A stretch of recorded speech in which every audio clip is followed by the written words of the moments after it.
Welcome back to another episode of the Lightdrop podcast. Today, we're joined by Rich Kim, who is a CG supervisor, and he might be one of, if not the best dressed artist that you could possibly have the pleasure of working with. Super talented, creative, even nicer guy. Rich, thanks for coming on with us, man. Thank you for having me. I'm a bit nervous now. No, because I hyped you up. I said you were best. So let's get some context into the best dressed comment, because I'm actually curious to know if that's still the case. I haven't seen you in a bit. I haven't worked with you in a bit, but when I did, I used to remember you would be super fly on Fridays. Unfortunately, because I gained a bit of weight, my suits fit me as well as they did back then. So I'm actually on keto right now, so I'm trying to slim down and get back into doing Fancy Fridays. But Fancy also, Fridays, I love it. It's since we only go into the office like 3 times a week, so and usually I don't go in just on Fridays, so the need has to. I was hoping that you would tell me that you still maybe do it on Zoom on Fridays, but no. No. I used to, and then it just like slowly got like more and more uncomfortable. So I was just like, yeah. Jeff was fancy today. Yeah, I'm fancy. You inspired me, Rich. For the viewers, I'm an FBI agent. Got my badge right here. When I heard about Rich, I was like, he must also be an FBI agent if he's wearing suits on Fridays, because if I have to wear it every single day, I'm assuming that we're both part of law enforcement. So that's why I wore this, if anybody's watching. It doesn't make sense. So we'll just go with that.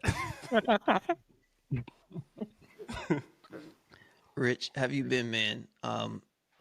I've worked with Rich a bunch in the past. It's been a while, so I'm excited to catch up with you. Just see what you've been up to, man. Personally, professionally, like, how have you been, man? Let's just kind of start there. I've been good. Just recently got promoted to CG supervisor at Hornet. So, and then I recently moved back to, near my hometown. So yeah, just been trying to like juggle around the different roles that I have of being a parent, husband, and CG soup, and then I also teach at SVA, so it's a lot of juggling I have to do. Yeah. I was gonna ask how is that, because it's like Jamil and I talk about this, like juggling things and being a creative. I feel like it's very difficult because you have to be kind of like at a state of play whenever you're approaching some of these things. How's it been with doing that, like being able to like show up and like I gotta be still creative? I don't know what a CG supervisor specifically does, but how's that been? Me neither, man. Yeah. Tell you the truth, I don't know. Yeah. Currently it's like my main task is just to make sure all the productions is going as smoothly as it can. Luckily, Jamil knows that Hornet has a very talented team. So there are times where I wonder, like, do they really need me? Like, am I gonna get fired tomorrow because they realize, like, oh wait, we don't need Rich anymore. No but it's definitely hard. Like, if it wasn't for my wife, I don't think I'll be able to like have a child and do this. Because for being a creative, it's like, how there's like a flow with things, and then once you're in the flow, you want to continue working, and to get, if you leave that flow and you try to get back into it, it's not like an instantaneous thing. Yeah. It's like it's a slow ramp up and a fast ramp down. crashing. Yeah, What's going exactly. on? So yeah, luckily my wife has a job where they allow her to just be fully remote. Mm, She's also creative, but it's more tech it's more technical where she does like graphic designs for buildings, like signage. So hmm That's amazing. Yeah, shout out to our partners for helping us because it's like when I think about it, I'm like, I don't know if I'd be on this podcast. My wife is like running around here. I'm like, she encouraged me to do all this. So definitely want to shout out the partners. Yeah, thank you for sharing that because it's like, I feel like with um, with creatives and artists, and I feel like with a lot of people, I don't think we acknowledge the people who help us get to that point. Kind of, it's easy to think that, oh, this is just like a solo thing that you're doing. You come up with these ideas by yourself, but it's like there are these people who are supporting us. So yeah, thank you for acknowledging that. uh thanks to our partners, man. Yeah, yeah, Yeah. No, getting us through. that's big facts, Jeff, for sure. Well, that's something that we haven't touched on this podcast is like that that support system to make. Because I mean, Rich, I know you said like you don't know what a CG soup does, and it's like I know what you mean when you say that. Like I know you're half joking, but also I really don't know what a half secret serious was, or man. fully serious. But it's like it's a lot, man. That position is like seriously, man. Like a lot of respect to you, and also congratulations too, man. For for Thank you. having that having that responsibility and feeling comfortable to take on that responsibility because you're also managing other artists who are approaching the same obstacles that you are approaching too, where it's like they have things that they're juggling personally and stuff like that, and then to show up and to have to be creative and to deal with timelines and clients and multiple projects. You know what I mean? It adds up, and so like it's it, it's definitely important to, of course, have those things that you do yourself to kind of get yourself to be able to show up every day. But then yeah, we haven't really spent too much talking about like the importance too of that like support system of the people around you, and to like really kind of acknowledge like my wife, same thing. It's like she's seen my whole journey and like seen how I've been like this and this, and she's there to like catch me when it's just like, hey man, you need to like you're doing Excellent. it again where you're That's where you're excellent. about to like I could see you're about to fizzle out, and it's like, okay, yeah, let me Yeah. slow down and like kind of remember too, because it's like it's like, what do we do all of this for? It's to be able to come home and spend time with your family and your kids and to relax. And so yeah, man, that's big. I'm glad that you pointed that out, dude. Yeah. It's like something that like yeah, you just like realize it's like I know this is something bad to think about. Like it's like you know, as a couple or as human beings, you get into arguments, and then like you just like with me, I just have a very imaginative brain. In the worst case, where it's sort of like, am I able to do what I do now if I was a single parent? For some reason, like that thought comes to me, and I just like and you just come to a realization like how much what your partner does for you, and then you're just like, oh man, like I better not be in. I better be nice, nicer to my partner. Um. So yeah, Good point. it's I don't. Yeah, I don't tell her that much, but there are random days when I'm like, oh, I should be nicer to my wife. You realize that you're like Yeah, conscious of it. yeah, No, that's so real because it's hey, with work. I was talking to some friends yesterday, and they were like, "So how's it been?" And it's like, "Oh, I've just been pushing through." And it's like you forget. It's like, wow, the year has gone by so quickly. Life, and I'm sure with you, Rich, it's even faster because you have kids. So it's like it's very easy to just wake up and you're like, oh, it's been a full year. Like this year went by quickly. yeah. No, but okay, so I'm curious for some people. I mean, I know a little bit about how you and Jamil know each other, but like I would love to, because Jamil has told me some stories, so I'm curious to know how do you both know each other? Uh, so when I first met Jamil, I actually it was for a Kroger project that I came in as a freelancer at Hornet. Mhm. So my story with Hornet is very interesting. It's a quite unique one, but yeah, I was at Blue Sky, and then I wrapped up um th- their on their last movie, Spice in Disguise, as like a lighting TD, and then I was freelancing at the Mill and Buck, and then finally got back to Hornet, and then we were Jamil and I were working on a Kroger together. Mhm. So that's how we first met, and then Jamil told me that he messaged me like a couple months back ago on LinkedIn trying to More than get a a couple voice from months. me. It was probably like a couple years. Couple things. And I was like, oh, I'm so sorry. I saw the I remember seeing a message from a student, and then I'm just like, uh, I don't have time for this. I completely ignored his message. Oh, not because I didn't want to reply, but then like, as if you're CG leading something,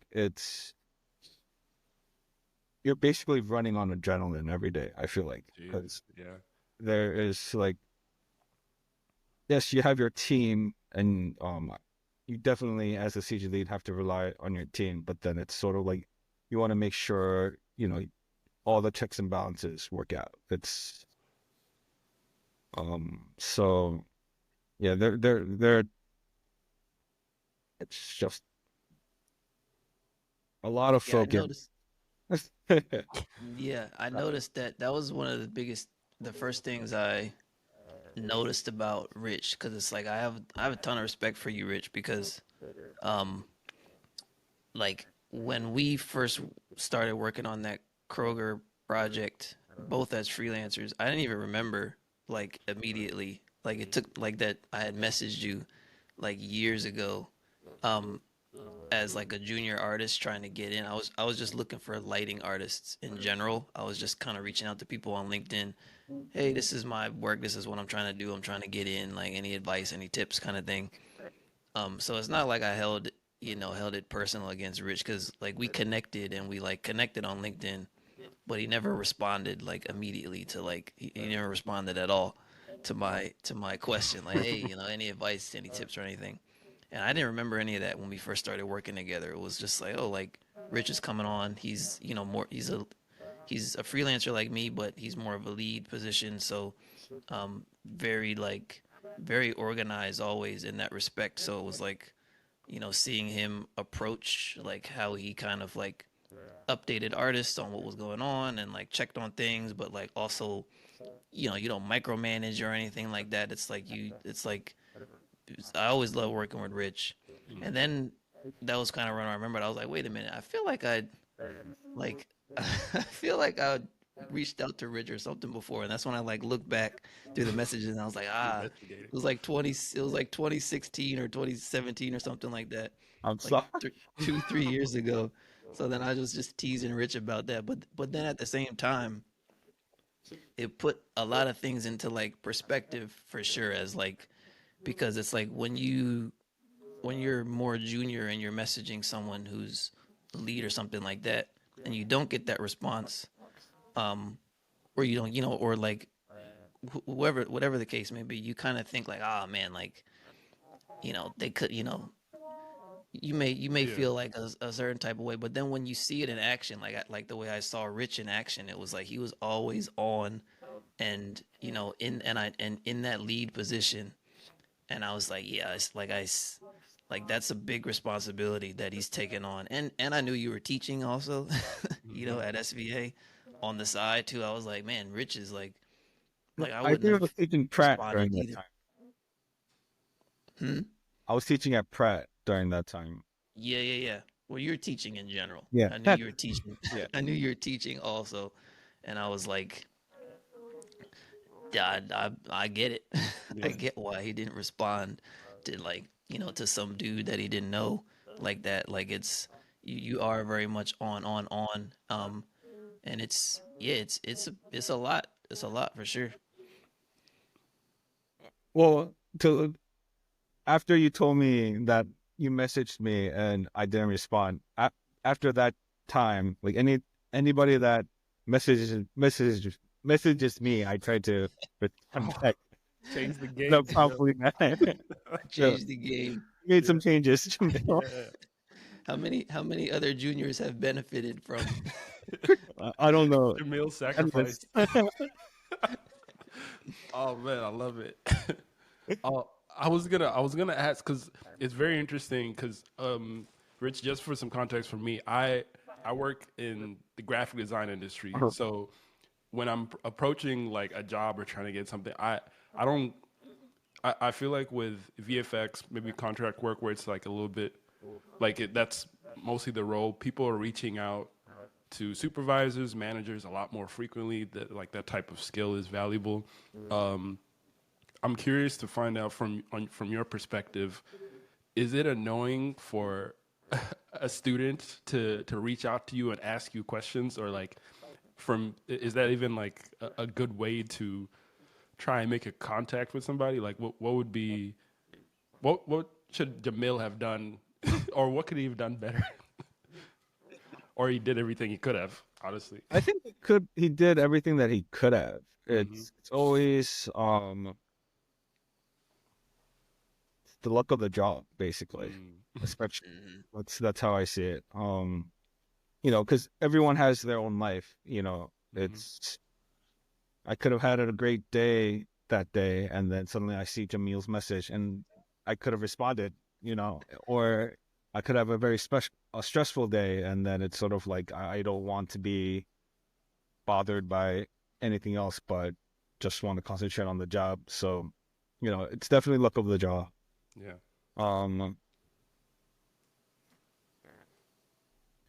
yeah, it's very hard just like trying to email like someone that you never met professionally. hmm It's always helpful if there's like a context to it.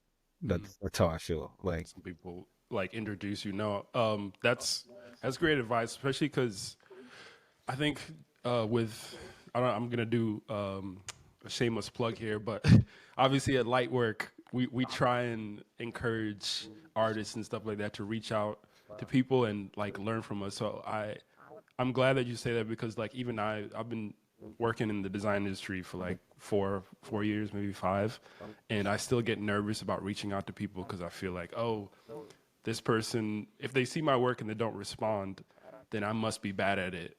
Especially this early on, because I'm like, oh, I'm just looking for whatever validation. But it's really refreshing to hear that, like, oh, sometimes it's just somebody didn't see a message, and it has nothing to do with your skill set. So, any of the junior artists out there, if you're listening, definitely reach out to people because you just never know. It could change your life, or it could stay the same. But either way, like, try, definitely try. If you don't get a response, you could end up still having someone on that same person on your podcast several years later. So you never know how things will go. Yeah, yeah, yeah. Rich, tell me more about your teaching, Rich. Just like how you got into that. What about it you enjoy, um, and what you kind of do for your students. well, first and foremost, I'm a horrible teacher. I'm honestly, I think a lot of my students will say like I'm like the worst lecturer there is. So that's why I stray away from any class that I have to prepare lectures for. Like under like juniors, or I mean sophomore classes, or like anything that's like intro to something. Um, I learned the hard way. So did my students, that I'm horrible at that. So the class that I teach right now is just more. It's a senior class, and basically it's to help and guide the students as they make their um senior thesis. So it's just mostly like, of course there's some preparations that have to be done. But I just come in, um, teach them what I believe that needs to be taught, and then I go to each student and see how they're doing with their thesis and try to guide them in any way possible to make their thesis better, or if there's any technical issues that they're dealing with, try to help them solve it.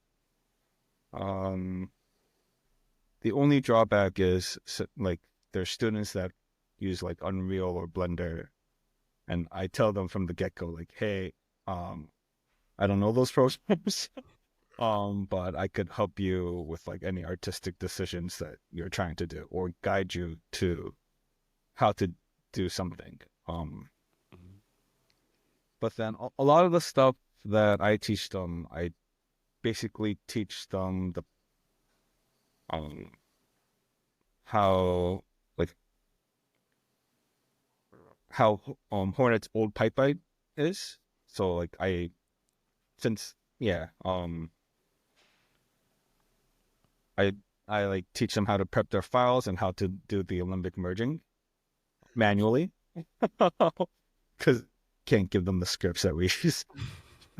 um, so I teach them like little bits and tricks that will help them with their day to day as it comes closer to like lighting and rendering. Yeah.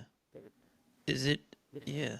So you're. It's not like you have like a curriculum. It's just more so like like you kind of just see what your students need as they're working on their thesis Mhm. elsewhere, and then just kind of like fill in the spots where you feel like you need to fill in, and then offer some context guidance, like as far as how to then kind of translate that into a more professional pipeline one Yeah, day, as they need it and stuff. yeah. So there is a set curriculum that I've made, but then I don't follow that to a T. Yeah. Set curriculum is more of like, hey, I said I'm going to check your rigs this week. That basically means that you should have a working rig for all your characters, so you could start prevising.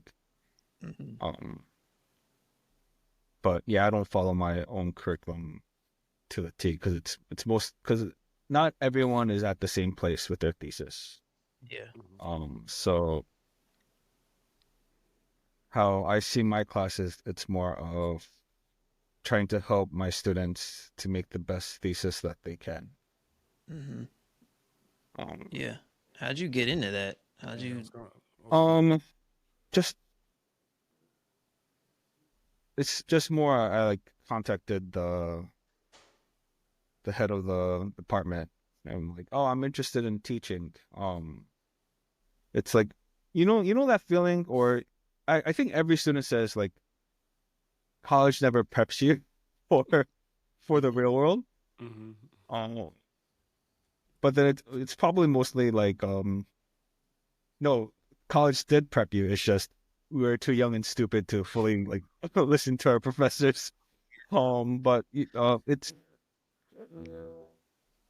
um, yeah, I just felt like you learn so much in the while working, and then I just wanted to teach the stuff that I learned that um to help out students. So yeah, just Yeah. Yeah. and What? then since I have a Yeah. kid, I need that extra side hustle.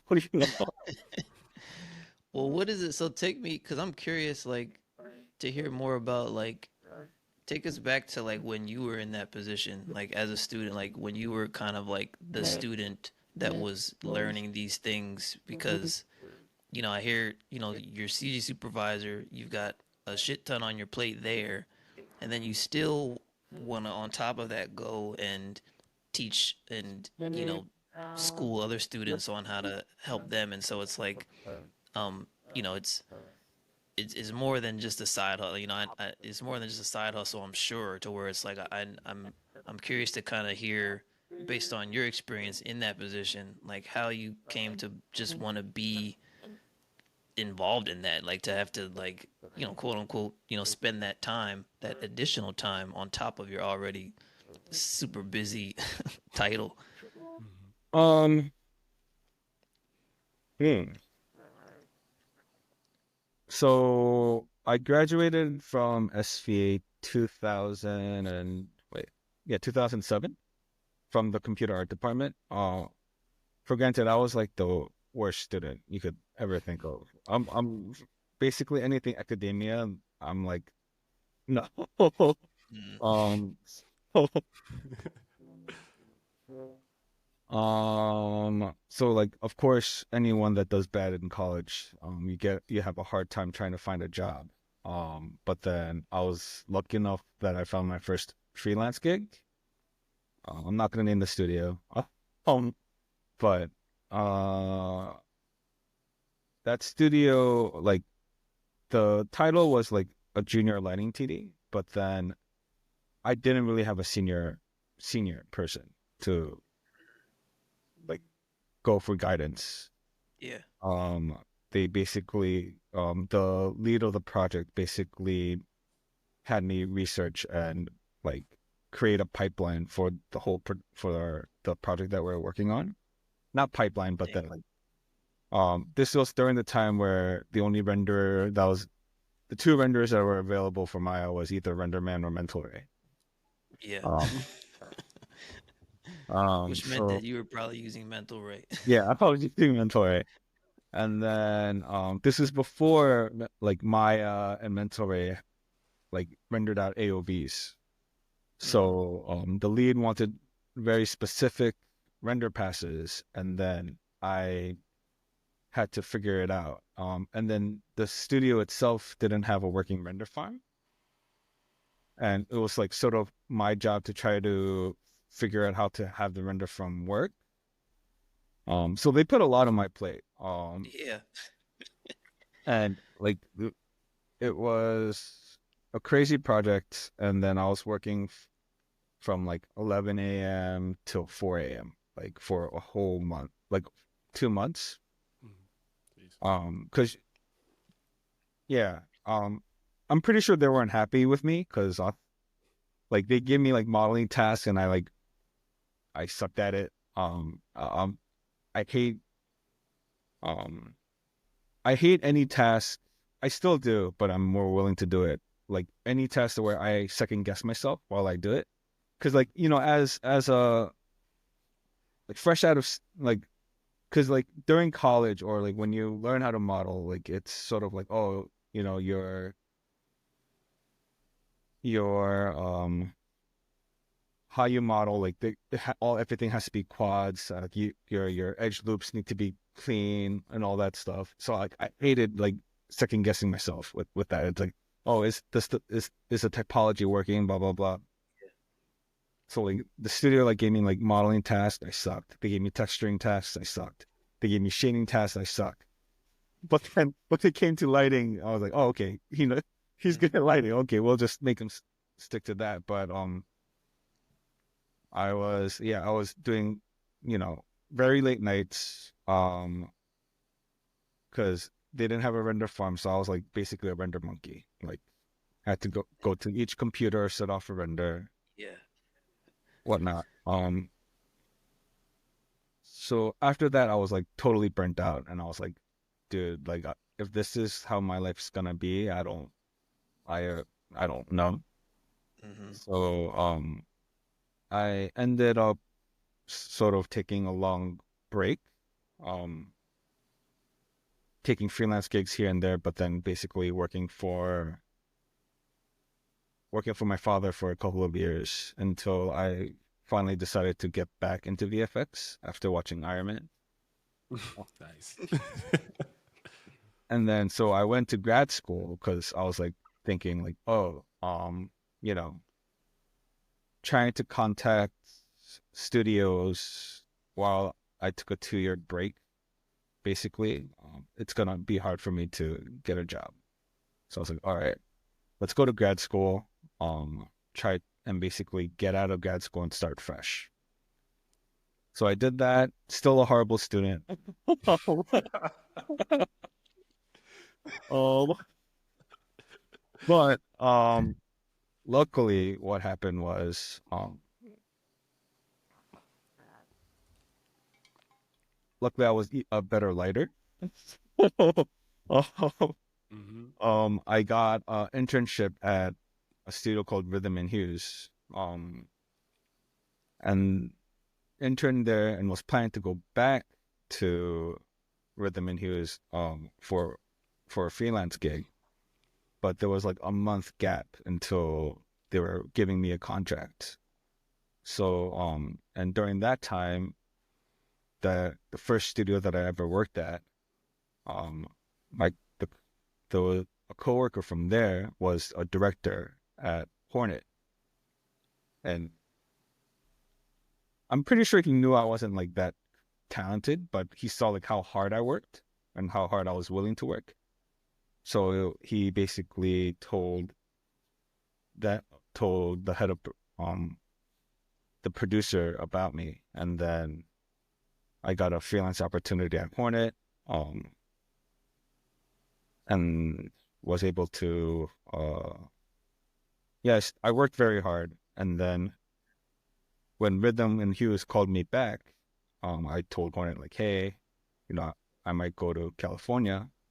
Um, the producer was like, let me counter their offer Mm. that Rhythm gave you. So weighing the pros and cons, I decided to stay at Hornet. Luckily, because 2 months later, Rhythm and Hughes went bankrupt. I was gonna say when you said Rhythm and Hughes first, I was gonna slide in a rest in peace there. Yeah. Um. So yeah, and then I was permanenting for 2 years. Then got a full-time position as a junior artist. And so like during those times, like as I was permanenting as a junior artist, like I was the only CG artist. Like there were two, but one quit and then the other one became a producer. So for a good 2 years, like I was like the only CG artist. And then so we had a lot of like freelance leads come in. And of course they're like they're ones that you vibe with and ones where you're sort of like, oh, it's it's one of like you don't vibe with, you don't like how this individual leads, micromanaging and all that stuff. Um, so it was I just never really liked like people who micromanage because it's everyone's working on the project, so everyone wants to have their like creative input and everything some way somehow. Of course, it's ultimately up to the director, or like we have to be artists in some way that matches the director's vision, but then we also want to put in our creative input because we're creative people. So like a lot of things that I try to do as someone as like a lead, it came from like all the past leads that I experienced from, and I'm like, oh, I don't want to be like this person, or I don't want to be like that person. Um, Maybe too much of a fault because you know, there has to be some sort of micromanagement that's happening, but like I rarely do it. So, but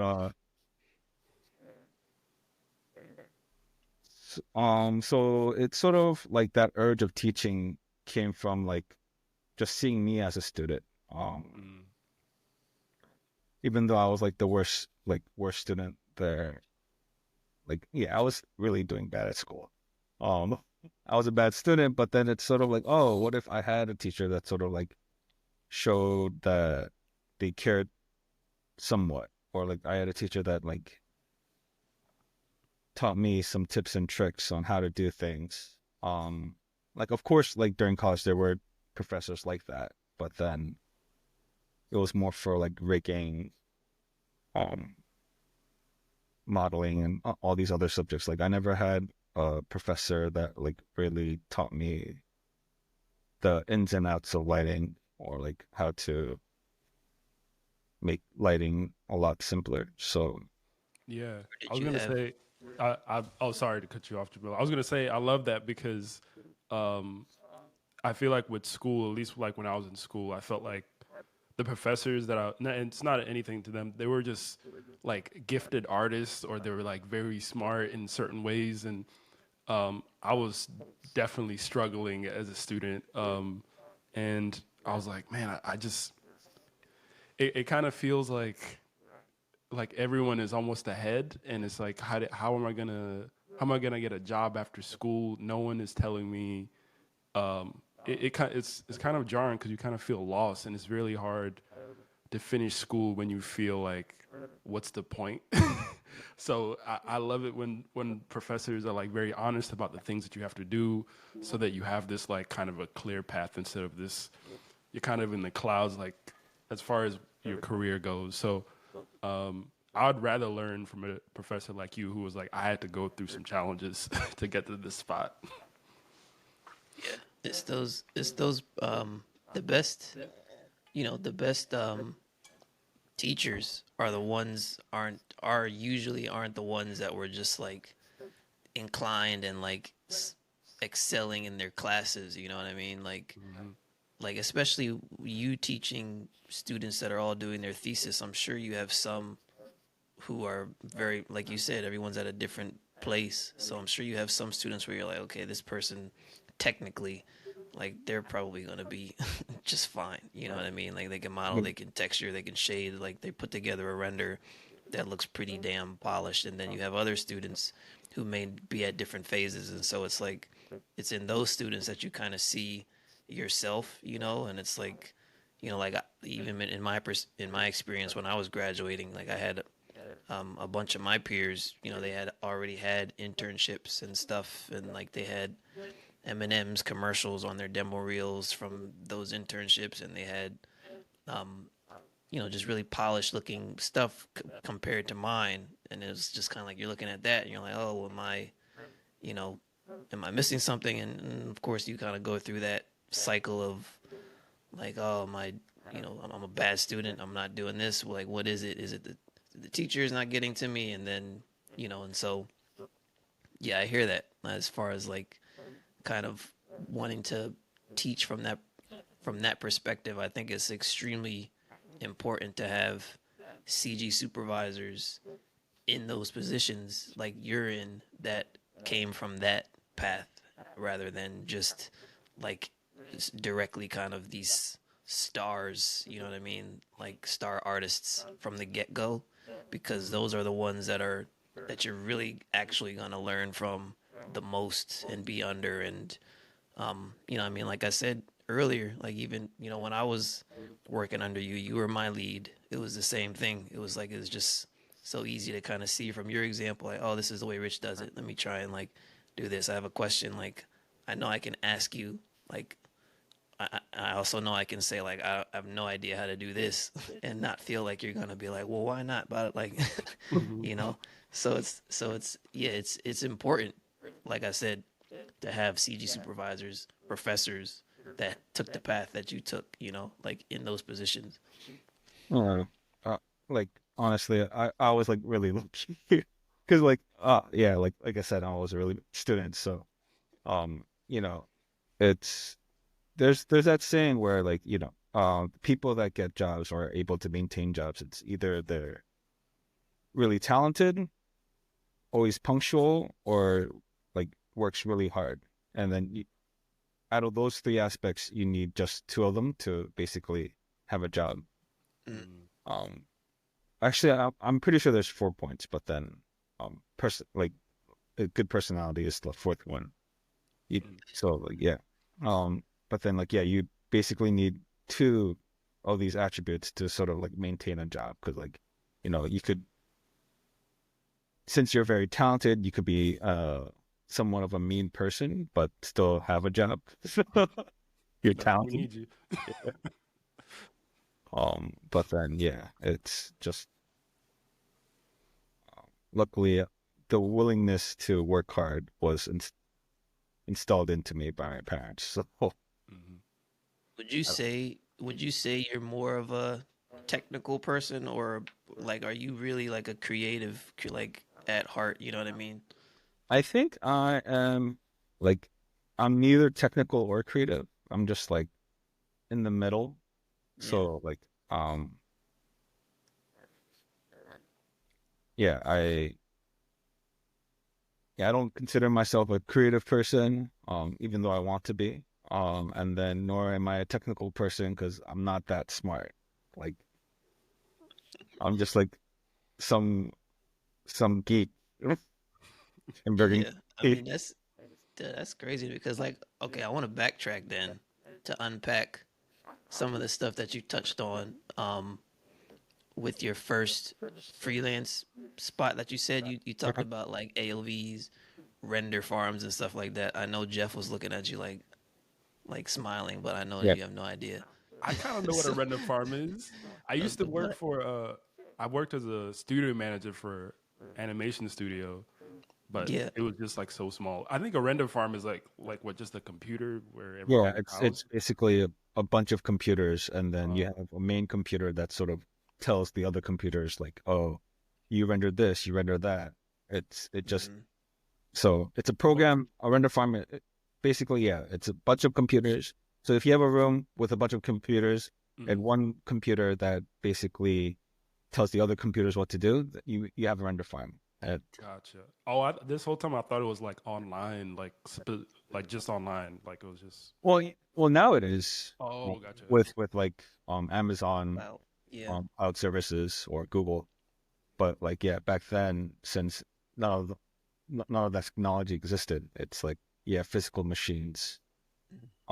Unfortunately, yeah, like the studio I was at, they did great work, but they were small studio, and then uh yeah, they probably were looking for someone that was a lot more technical than I was, and yeah, I Yeah. didn't fit the bill, but um I mean, that's kind of what I was saying though. Is like you still kind of made it happen like as a technical, because it's like I know like even I mean I've never even had to like even come remotely close to doing anything pipeline related because I've always shown up to a studio that had some semblance of a pipeline, right? And then even as far as like rendering AOVs and stuff like that, um which are render passes essentially like that that a lighting artist renders so that it breaks up your render into different pieces that can then kind of give you more control in compositing or in post,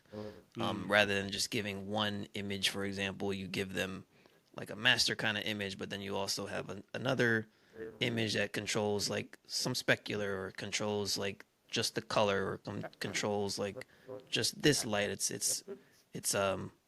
like, to put it simply, that's what AOVs are. And so um, the advantage of having a pipeline is usually like they kind of have that stuff like in place for you to show up and just kind of like output it, for whoever's going to pick it up. But Mhm. as Rich was saying, in his case, they didn't necessarily have any of that. It was kind of on him to just kind of figure out, okay, what do we need? What will we need?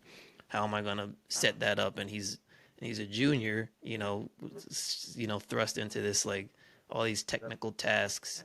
And then, that was the reason I asked you, was like, would you consider yourself more of a technical person, creative person? It's like all the artists in our industry have that balance where it's like they may be leaning more towards one end or the other, or like straight down the middle, like Rich said. And so like depending on where you are, that could be that could be torture to have to deal with, to have to deal with all of that, and then you're only actually lighting for like an hour out a week or something like that Mhm. kind of thing. And so like I know that can be a really jarring thing. Like you said, you took a break after that because it was like, is this art, or is this technical, or am I an engineer now, like what am I, kind of thing. And so yeah, I just wanted to kind of like unpack like like you kind of went through it really fast, but I just want to give some more context into just like really how crazy that was coming out of school to just be thrust into all those different roles like that. Yeah, it's like at that time I thought it was just more of like I felt like I was gypped because it's like Mm-hmm. I worked this hard, but yet they are not extending me. Mm-hmm. But then in hindsight, it's more of like, yeah, I wasn't really that talented. Yeah, like I was like able to figure out stuff. But it was, yeah, it just took a toll on me. Like, like I'm overweight now, but like back then I was even more overweight. So, um, uh, so yeah, I just like personally, I didn't want to work like those long hours, or yeah, it's just I felt cheated. Uh, Yeah. uh, but then it turned out, it worked out. Someone saw me work my ass off, and then that individual gave me a second chance, and here I am today. Hell You yeah. feel like you have a better balance of that in your role now, like that you kind of took from, I would say mostly maybe to start just feeling comfortable, like I mean, obviously you have to delegate a ton. So like in your role, it's like, hey, I don't like you know what it is that you like, don't like. It's like I don't want to deal with that. That's gonna drive me crazy. I mean, Um,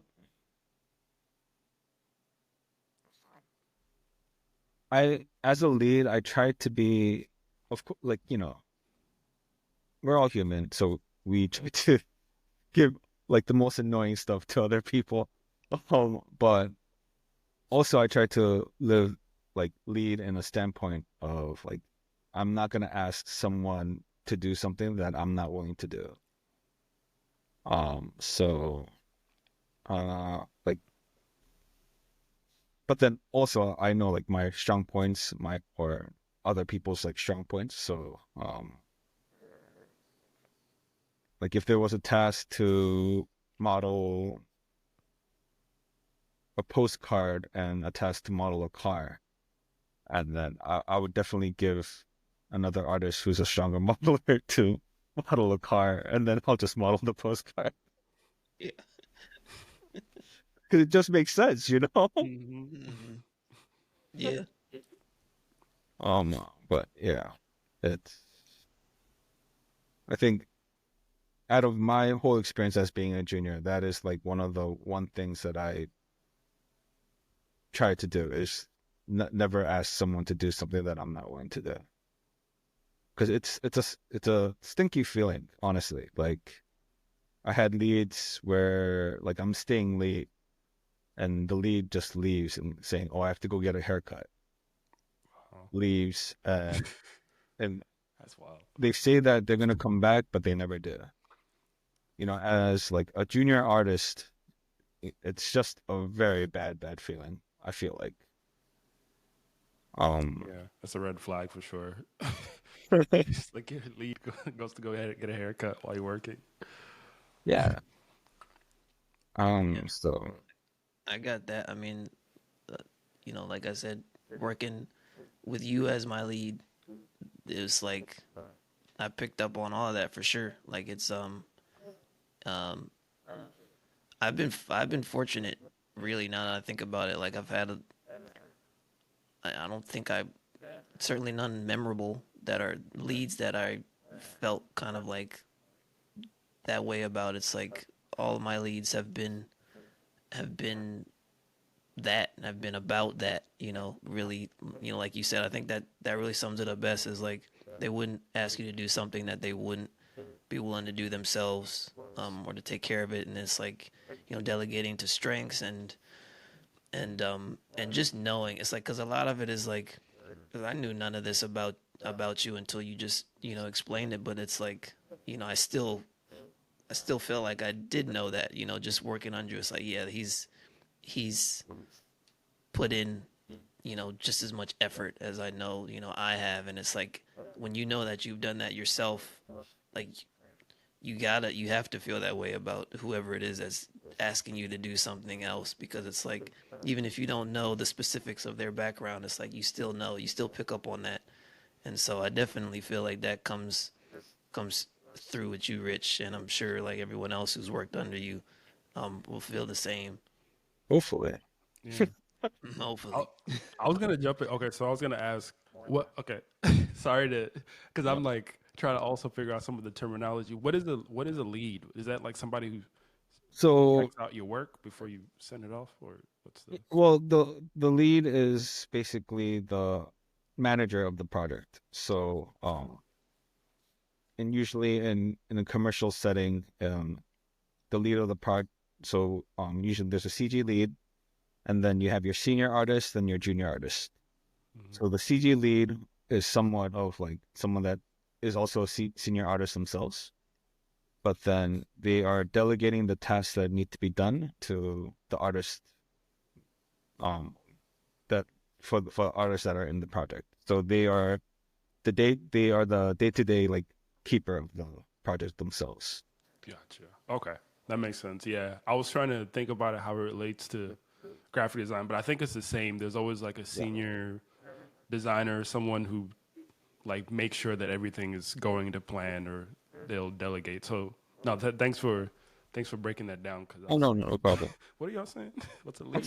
Well, I mean, because what you do, Jeff, is like, as a graphic design. Correct me if I'm wrong. But like, as you know, graphic design, it's more so like, you like the team is smaller. It's like you kind of like take care of the design, and you kind of take care of it, and you may have like someone else who's working on like another one. You know what I mean? But like with the nature of CG, animation, VFX, like the whole pipeline, it's like no one person can just do everything, and so you have like this. It's a team of Mm, artists with different specialties, and so it's important to have like the lead who's getting the notes from the supervisor or from the client, and then kind of coming back to say, okay, yes, I've got this lighting artist, I've got this texturing artist, this animator to delegate to, and to hand things off to, mhm. and then I'm on track of like what their progress is, like, oh, so I can go back to the supervisor or the producer to say, yeah, we need more time on the CG side of things. Animation is a day behind, or Mhm. these lighting renders failed overnight, so we may not be able to post this for the posting, stuff like that. Yeah. Just to kind of be that point person for, on behalf of the rest of the artist team, just because it's such a big team usually, of Mhm. moving pieces, on a VFX pipeline, CG pipeline. Gotcha. Okay. No, thank you. Thanks for explaining that. That's interesting. Right, Rich? Yeah, yeah, definitely. Yeah, I was I've only curious. I've only been a lead on a couple jobs, both at on those Kroger jobs. Um, but just from the few times that I was, is just a huge understanding of what it entails. And so like when I work with leads, it's much easier for me to understand their challenges, and to kind of like, do my best to like help them, without them necessarily having to ask for it, to like see what they need, and position myself to like take whatever off their plate, or, not bother them and stuff. Because it's a lot for Yeah, sure. makes sense. So I would. We've talked a lot about work, a lot of very serious things, a lot of life things. I would love, Rich, because every time there is an artist. Well, I think we've only had artists on the podcast so far, but Yeah. I would So love to far. like, So far. yeah, so far. What is something that you've been doing to like keep yourself, I don't know, just having fun? Like for me, for example, I've been playing video games excessively for the last like 3 4 months. Like I have my Nintendo Switch. I'll bring it upstairs before I go to sleep. Downstairs, I got my Xbox. I'm playing Red Dead Redemption. It's been excessive. I'm trying to slow down a little bit, but it's been fun. getting back into it. That's why I'm doing these Halloween things. So I would love to hear what have you been doing that's just like for you fun. If you've been doing anything at all, just I'd love to hear your thoughts. Um, so I'm an avid watcher of Korean dramas. Nice. Like you could see me working and I'll have a Korean drama playing on a separate screen. Like to the chagrin of like a lot of artists. Uh, but I don't care. I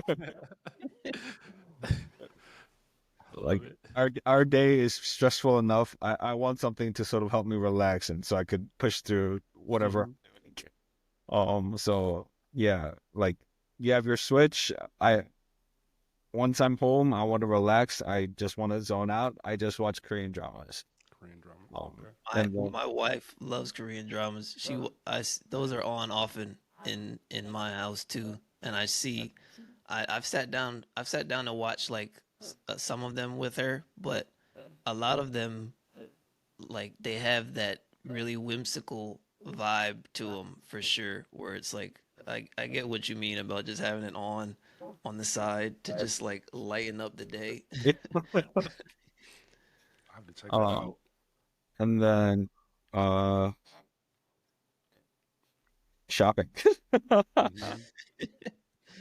Like for Retail clothes, therapy. hey, what are you shopping for? Clothes. Yeah, I really like clothes. Um, almost to a major fault. Like, Hmm. You got to say drippy. You have to. yeah. We Um, touched on formal Fridays. yeah. I want you to. Where did that come from? Look, so when I was younger, like you know, before you come to a realization of what your talents are, um, I I I always thought I was gonna like work in Wall Street and wear suits. Mm. And then like anytime that I wear a suit, like I felt good, you feel good because you're like, oh, I'm all dressed up for the occasion. I look nice.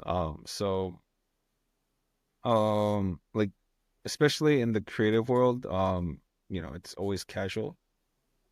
But also like, you know what? Like, why do I need just like the thought of like, why do I need an event to dress up? Mm. Um, so I just decided, hey, I'm just gonna go in and just start wearing suits. Um, I sort of see it. Like luckily, like a lot of tailoring that happens now, it's like more towards comfort. But then, yeah, it's just since I like dressing up, I was like, you know what, I'm just gonna make it this more, what's the word? Daily thing. Why? Yeah, Hmm. and then just run with that. Yeah, We were that's. talking last week, Jeff, about uh like noticing, like just like almost making it like a game for yourself to like kind of force your mind into that place of like slowing down and just kind of noticing stuff. I feel like wearing a suit would do that for me. I feel like now that I think about it, to where like if I, because it's a conscious thing, where you say like, okay, on Fridays, usually it's casual Fridays, but I'm casual all week, so maybe I'll, on Fridays, I'm just gonna make this deliberate effort to just feel a little bit more formal, show up, and it's like I'm sure that probably like on Fridays had you just a little bit more conscious, maybe even the night before. You're just thinking about, okay, this is I got my suit laid out, and I imagine that probably helped a little bit to kind of like always put you just like consistently in that place of like just being a little bit more present about Yeah. like, okay, this is what I'm gonna do today. This is like this is my intention to like feel today. I'm gonna feel good. Um, yeah. Well, good. I was gonna add it when Jamil first told me, Rich, that you wore a suit. It kind of reminded me. I don't know if because Jamil, you played basketball in high school. It reminded me of I don't know dressing up the day before the game. Yeah, yeah, yeah, That was some of Yeah, the yeah, things. Yeah, yeah. like people would do that, and I was like, because I played since I played basketball, we had to do the same thing, but it always felt good dressing up because it felt like, oh, for you to like dress up that way, you have to iron your clothes. So that means you have to wake up early. All these things set you up for the day, and then it's like by the time you start working or you got to go to a game, you feel good. You feel like you're intentionally attacking the day almost. So Yeah. I love that. It's what was I going to say? Like there was a job where the there were a lot of changes that were happening, and it was mainly because some executive decided to make all these changes, to the point where like it was somewhat annoying. So like one day I decided to just for like our daily client calls to come in and wear a suit just as a joke and be like, "Oh, that suit to tell that suit no." That didn't work though. Yeah. I love I'm actually, I'm, I'm a little inspired. I'm gonna be honest, because I've been feeling. Cause I love working from home. Don't get me wrong. If I never have to go back into an office, I wouldn't lose any sleep over it. But I do think sometimes, like I just like you said, I don't have any reason. I haven't had any reason to dress up in a while. But to your point, like, why do you need one? Like, maybe that could be a fun way to like to add to your like little list of like little gamification ways to just switch things up, from day to day to be like, okay, you know what? Tomorrow I'm gonna like dress up a little bit. I'm gonna wear like a button up or a collared shirt or something, or jeans. Like for me, I can count on one hand the amount of times I put jeans on this year. So You don't wear jeans that much, Jamil? Really? not often, not anymore. Oh, Jeans were something. like I used to wear them all the time, but Yeah, lately, I mean, you can't see what I've got on down yeah, here right now. yeah. So it's Well, I'm like sort of that's usually the intrigued. case. Just boxers.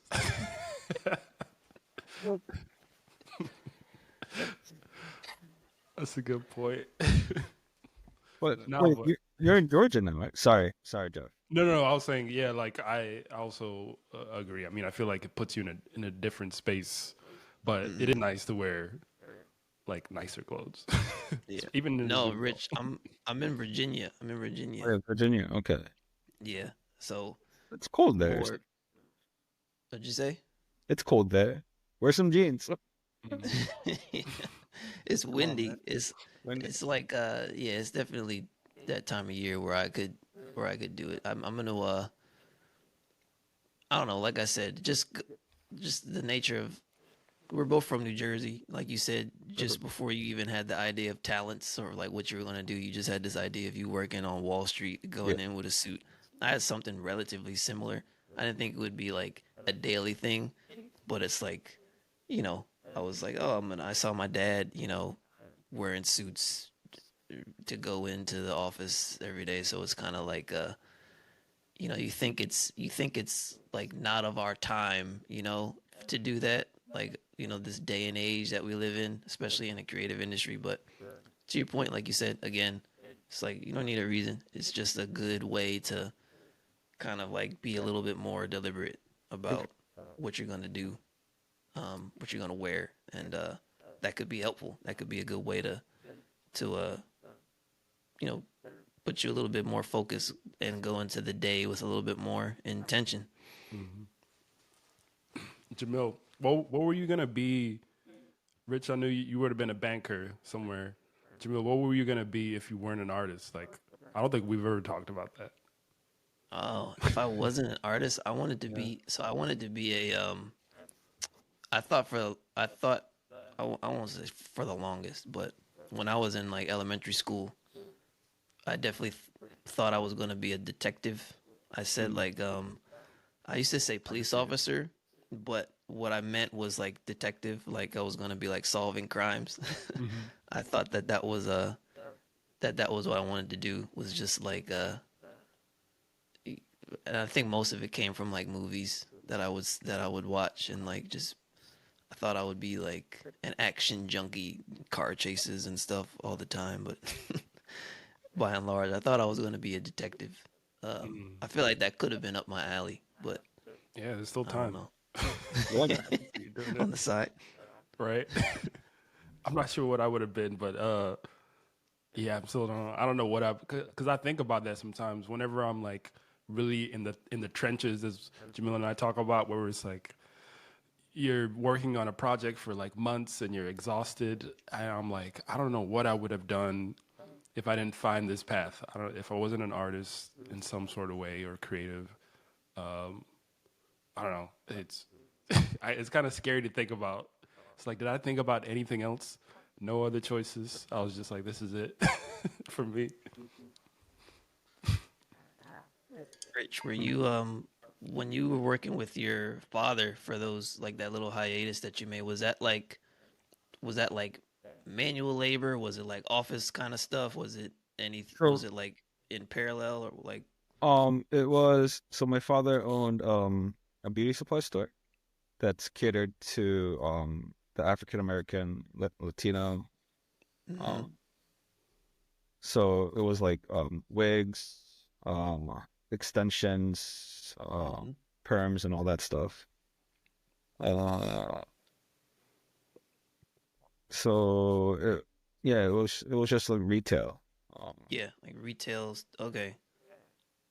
Would you say you took anything from that you brought back into like the day to day of a creative career, or is it any parallels there? I'm not sure. Oh, I think it's just mostly like how to communicate with people. Yeah. Since your, your job is to try to sell the product that you have in the store. Hmm. So just yeah, building up communication skills. But the most like since it was my father's store, like I got away with doing some pretty wacky stuff. Um, like I said that I was like overweight before. Oh, like really overweight before. So during my time when working with my father, I sort of got a health scare. And then like having my mother in the doctor's office with me and having her to hear that, hey, if you don't like lose weight, you're gonna die. Like I felt really bad for my mom because no parent wants to hear that their child is like has health issues. So like I really put in an effort like trying to lose weight. So while I was working at my father's store, I would have like 10-pound weights on my legs Wow. and like walk around in the store with these like 10-pound weights. So, and the reason why I did that was because practically every day I was running like 2 to 3 miles a day. So having those weights on, even though they're only like they're 10 pounds, it sort of like warms up your legs to be able to run for like an extended period of time. So yeah, I did that. I took like four lunch breaks because the diet that I was on, it's like you have breakfast, then you have your after your early morning snack, your morning snack, then you have lunch, then you have your snack, dinner, snack. It was just like I was taking a lot of breaks just to um like eat small amounts but consistently. But yeah, doing that, I dropped down. Like I was like 253 when I was my heaviest, and I dropped down to like 180 in the vast of like 8 months. Wow. So yeah, and then I think once I reached my goal weight, I basically ballooned up again because like bad habits die hard, you know. So yeah, my weight fluctuates a lot. Yeah. That's a good point because we've talked to a few folks on the pod who've talked about like their health scares, and um, I heard this quote yesterday. It was like something like when you're working or something, you have a million problems, but then when you're sick, you have one problem, Yeah. and that's all you want to focus on. So it's very interesting because I was here. I mean, I think with other industries, obviously there's like carpal tunnel, but with like VFX, like I hear those health scares a lot more, and I'm always like wondering, like maybe is it because of like constantly having to sit on a computer, and I'm also curious if that's something that's like ever addressed in school, where it's like, oh, you know, make It, sure it you is. stretch or walk or something. Yeah. Oh, sorry. It is. Like I had a teacher that talked about carpal tunnel a lot. Um, but then, yeah, it's um,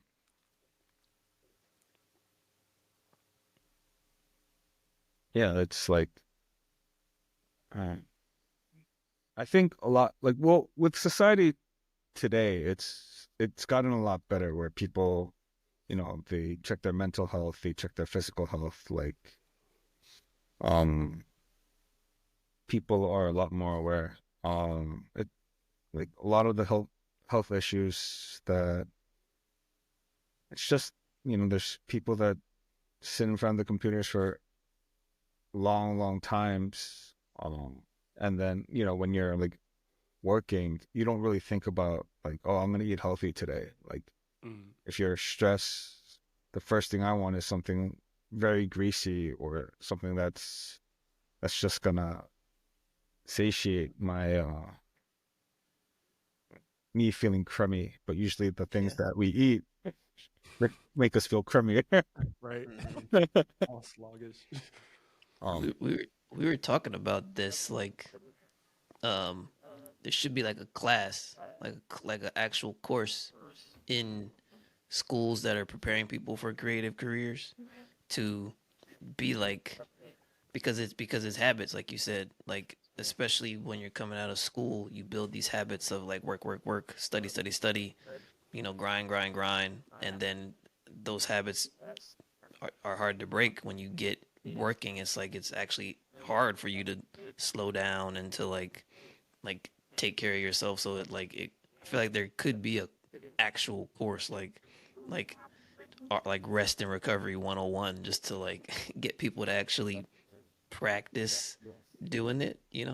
I don't Mm, think the current generation needs that. I sort of feel like um a lot of students sort of have that ingrained in them. It's like, oh, I I had I had one time a student tell me like, oh, I I make it a habit for me not to stay up like work late. And I was just like, That's good to hear. mhm. you're working on your thesis. Like, what do you mean? Yeah. Yeah. um, which I feel like it's somewhat better. Um, but then it's like sometimes I feel like the younger generation sort of lost the feel the willingness to put forth that extra effort, or maybe it's just because of the generation that I grew up in. It's like, Balance, right? yeah, Mhm. It's like a that balance of, like you said, making it a habit to not go crazy, but then at the same time also still be willing to yeah, put yeah, yeah, forth a little bit, yeah. when it's necessary. It is a bit of a line. Um, which like now I feel like working from home. Um, at first it sort of messes with you because you're just in front of your computer like the whole time because it's Mhm. and what ends up happening is that we're actually working more Yeah. because the computer's like right in front of you at your house. Yeah. So like for the I think the past couple of months, I sort of made it a habit. Like my wife was like, "You need to start exercising again." She opened she signed me up for Orange Theory, if you guys know what that is. Mhm. Yep. So I try to go like twice a week to Orange Theory, and then the days that I go is basically the days that I work from home. Like Yeah. I and work at 7, then I go straight to Orange Theory to sweat. Yeah. That's good to say that too, because it's like that's the other thing is like you don't need to be. It doesn't need to be a daily like I need to go to Orange Theory every day and like Yeah. because that sounds like I mean that just automatically that sounds like a lot Yeah. and it's really it's like you don't like 2 times a week like that's good for sure to just be able to like get moving like I went a period of it was maybe like it was in the summertime actually because it was really hot and it's like I like to go for walks like as often as I can in my neighborhood like I'll take a break um from sitting at the computer and then I'll just get up and I'll just walk around the neighborhood for a bit.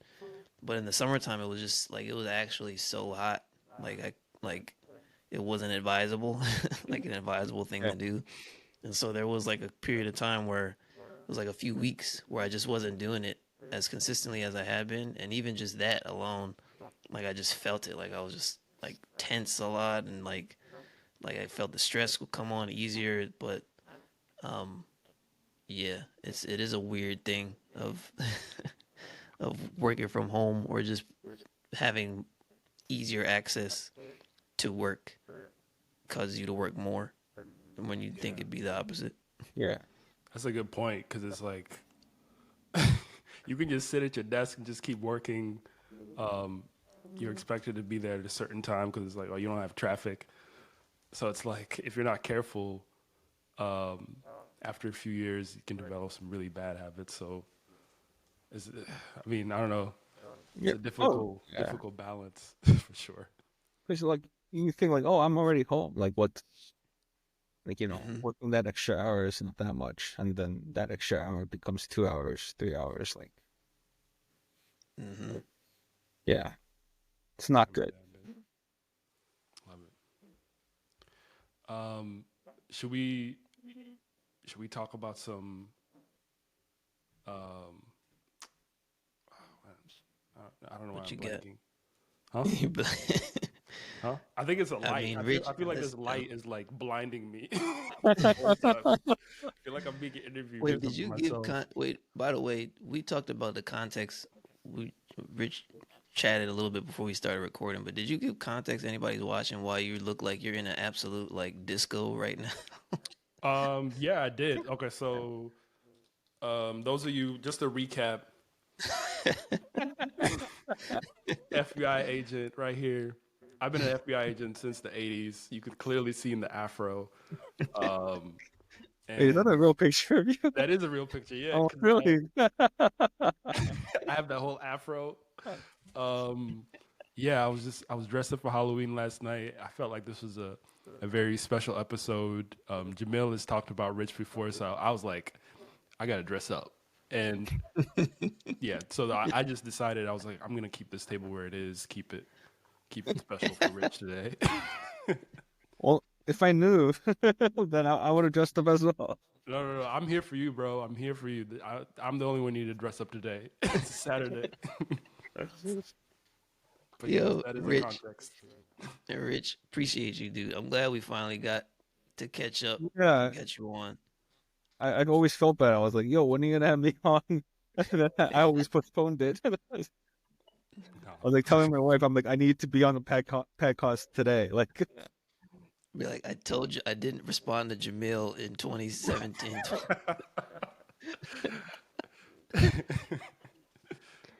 uh, Thank you, Rich. oh, Yeah. This is good, man. I'm glad I got to learn more about you, man. It all makes sense even it more all now. think, oh, that's why he's such a bad artist. It's like he never studied. No, appreciate Oh it. No Yeah, man. wonder thank he you only for coming late. through for sure. Hey, you're the first lighter we've had on, so I feel that lighter Oh, camaraderie. Mhm. But yeah, I think sure. is that the pod, y'all? We closing off, or actually no? Let me ask this, Rich. If anybody, I think if anybody wants to, I don't know if anybody, if you're open to anybody reaching out to you or messaging you about any questions about lighting or I don't know whatever. Um, is there a best way to link up with you, or is it just This might be the only exclusive interview that you give, and that's okay too. So, No, they could contact me at richard@richgkim.com. My website is richisrich.com. love it. Funny thing. Our motto for the last week was "Get rich or die trying." Oh, yeah. And we did it. We did it. Funny thing about my website URL. So, like, I made it. So yeah, I got that URL richisrich.com. 2007, when GoDaddy was a thing, and then it might still be, but you know. But I once I started working for my father, I canceled it, and then apparently someone bought the URL, and it happened to be like a Japanese porn site for some reason. And then now I just imagine people like seeing, like, trying to look me up and see like this Japanese porn site. And then they're like, what? I was like, no wonder I was not getting freelance gigs. Damn. I feel bad. The people who are looking for the porn, they're like, damn, this is not what I'm looking for. Yeah, they probably got people come back. Like, what the fuck? Come back now. They're like CG artists. What? Who is this guy? Oh my god! I think that's a good place to wrap it up. Yeah. Oh. Hell yeah. Oh man, Rich, appreciate you, dude. Thank you for having me. Yes. What a way to close off